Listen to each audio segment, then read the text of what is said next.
This next question is a tricky one. I ask of others and I ask of myself as well. What is your kryptonite? What do you hope to do better in?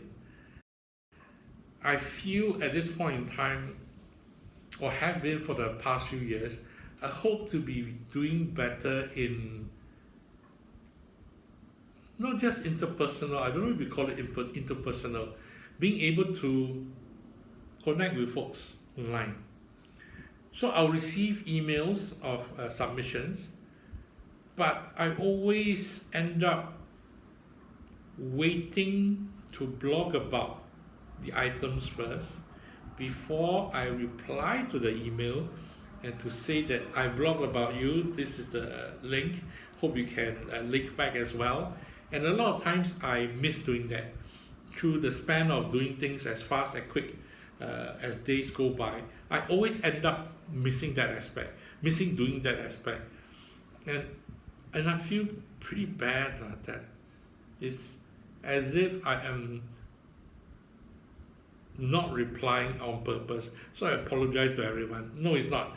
It's just my lack of ability or time to chit-chat as much as I would love to online, or even say a thank you.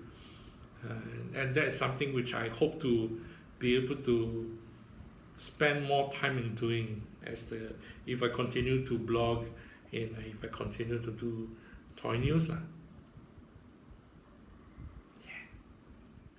I put this question to my interviewees as well. What is your process of creation? And in terms of blogging, I'll put a link to the video, to a video I made before, in my process of blogging. So hope that works. This question was something that I really wanted to do for my interviewees. Songs. What is your playlist? What are the songs you listen to, or do you create in silence?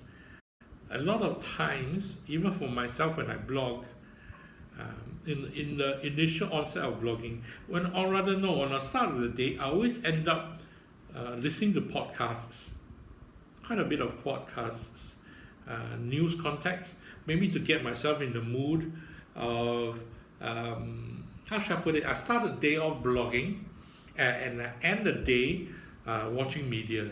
Let's say it could be videos on YouTube, it could be K-dramas, or anything on television or on Netflix.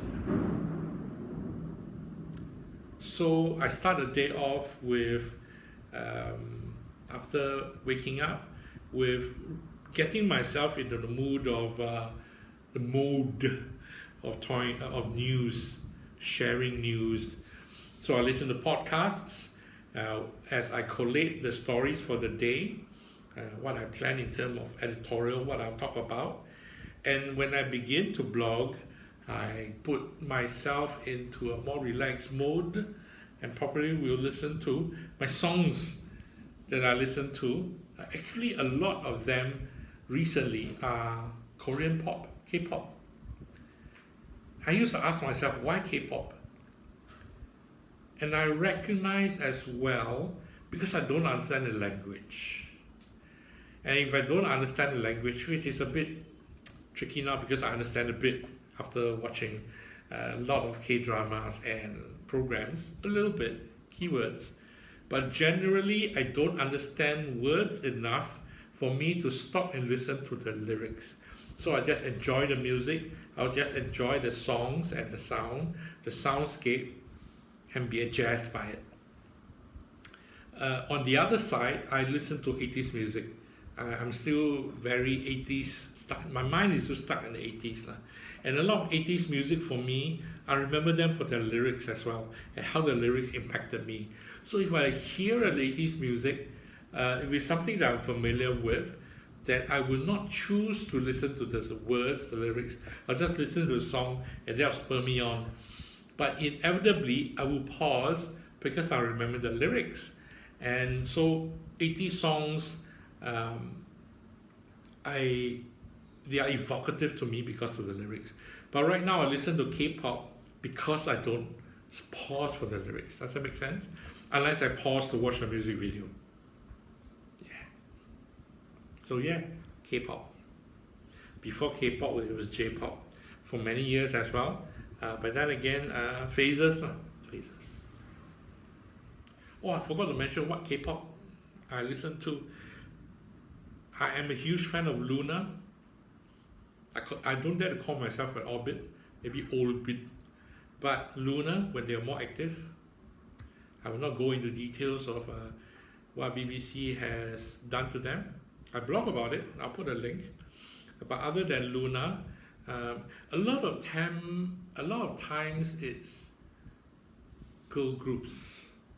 I gravitate towards girl groups as much as I did in 90s actually, girl voices, versus 80s where a lot of boy bands, guy bands. And subsequently the 2000s as well, guy bands. Maybe it's an era thing. But right now in K-pop, I listen to a lot more girl groups. Maybe I feel I have a tangible reason. I don't know if that offends anybody else, but it's because if I'm listening, a lot of boy groups go very aggressive, and I'm not. My preference right now is more not for aggressive music, unless I really want to. Then I'll search them out. I remembered in the mid 2000s, I was listening to a lot of Linkin Park, Foo Fighters, and those are the folks that spurred me on with their hard sounds and pumped me up in my work. I remember in my work when I was doing designing, I was like doing 24-hour shoots. So those kept me going. But after that, probably I toned myself down when I'm not living that active lifestyle. I listen to something a bit less hyper. Not saying girl groups are not hyper. I enjoy a lot of them, but I'm more enjoying more R&B. I don't know how to describe it. I'm rambling stuff I don't necessarily know of.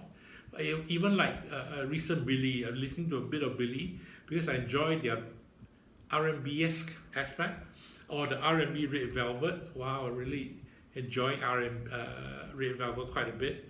And of course Luna. A lot of it is here. I'll put the links to my music blog and check it out. And quite a few more I know I'm missing, like Lehigh, BB. And only recently I found a couple of male singers. Ironically, Il Boy. Sorry, there's lightning. I recently bought the Il Boy album, hip hop, but it's a wonderfully beautiful album.